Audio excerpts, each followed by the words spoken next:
Natatakot ka na bang magmahal ulit?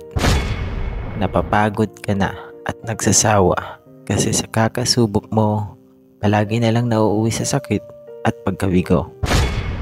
Sa kakahanap mo ng totoong taong magmamahal sa'yo, napupunta ka lang sa maling taong dinudurog ang pagkatao mo. Narito ang 5 reasons kung bakit nahihirapang magtiwala at magmahal ulit ang isang tao.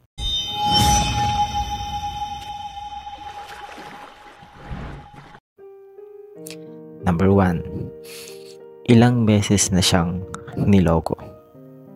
Ito yung main reason kung bakit natatakot ang isang tao na pumasok ulit sa relasyon. Yung ibinigay mo ang buong tiwala at pagmamahal mo sa isang tao pero sa huli, iniwan at niloko ka pa rin. Naghanap ng iba kahit ibinibigay mo naman lahat-lahat sa kanya. Pero tandaan mo, never ka talagang magiging enough sa maling taong iba palagi ang hanap. Kaya huwag kang matakot na sumubok ulit at magmahal muli kasi makikita mo ang tamang tao na hindi mo na kailangang maging sapat o sobra para mahalin niya. Kasi para sa taong iyan, you're more than enough kasi tamang tao siya. Number 2, napapagod na siya. Nagsasawa ka ng pumasok muli sa isang relasyon kasi naiisip mong sa huli ay baka masasaktan ka na naman. Natatakot ka nang mag-take ng risk kasi ilang beses ka nang nabigo. Pero gusto ko lang sabihin sa iyong kung napapagod ka nang i-grab ang opportunity na magmahal ulit, para mo na ring inalisan ng opportunity ang sarili mo para maging masaya ulit. Number 3, palagi na lang negative ang pumapasok sa kanyang isip. Kapag may nakilala siyang bago, wala pang ginagawa ang isang tao o napatunayan, iniisipan niya na ng negative at masamang hangarin. Sana huwag tamang hinala. Wala ka ring magagawa sa isang tao kahit i-please mo man iyan. Kung gusto ka niyang saktan, sasaktan ka niyan. Kaya sana accept the positive love na ibinibigay sa iyo. At malay mo, true love na pala iyon. At kung hindi man, at least hindi ikaw ang nawalan. Basta siguraduhin mo lang ang limitasyon mo pagdating sa love. Number 4, lahat kinukumpara mo sa ex mong iniwan ka na. Kapag magmamahal ka ulit, kailangan mo maging handa bago pumasok sa relasyon. Kasi hindi mawawala yung trauma na naranasan mo sa ex mo na magdudulot ito ng malaking epekto sa panibagong taong papasok sa buhay mo. Patuloy kang matatakot dahil hindi pa rin nawawala yung sakit na iniwan sa iyo ng ex mo. Tandaan mo, hindi lahat ng tao katulad ng ex mo. May taong darating dyan sa buhay mo para iparamdam sa iyo ang totoong pagmamahal na kailangan mo. Number 5, hindi ka pa rin nakaka-move on. Madaling sabihin naka-move on ka na, pero hindi mo kayang lukohin ang sinasabi ng puso't isip mo. Aminin mo man o hindi, kahit magmahal ka pa ng iba, mabibigo ka pa rin. Kasi nandyan pa rin yung sakit sa puso mo.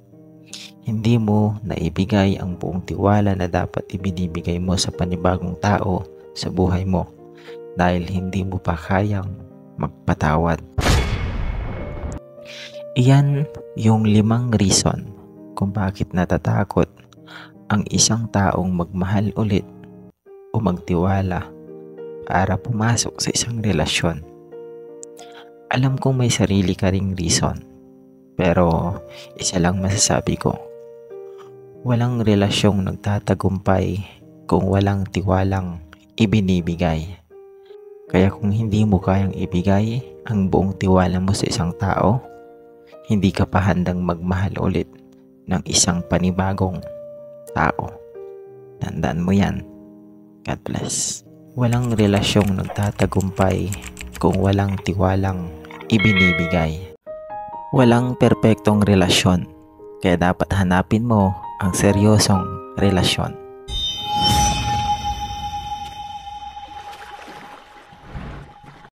Paano ka nga ba magkakaroon ng isang seryosong relasyon? Isa lang may sasagot ko rito.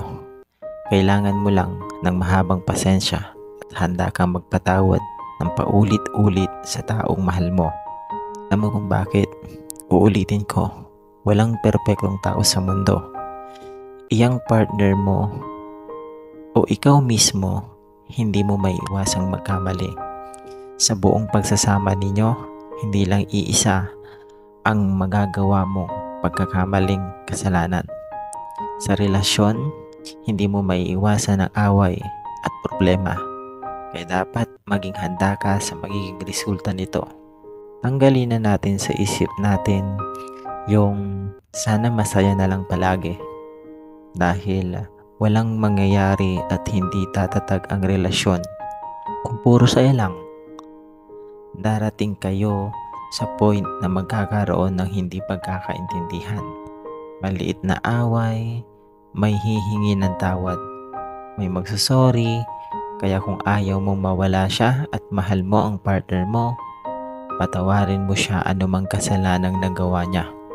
Except kung cheating iyan at paulit-ulit na.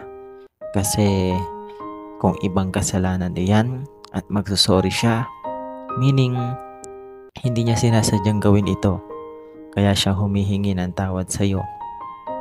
Magbigayan kayo ng chance para kapag ikaw rin ang umabot sa point na ganon, bibigyan ka rin niya ng chance at tatatag for sure ang relationship ninyo. Kung hindi ka pa naniniwala, gawin mong halimbawa o inspirasyon ang mga magulang mo.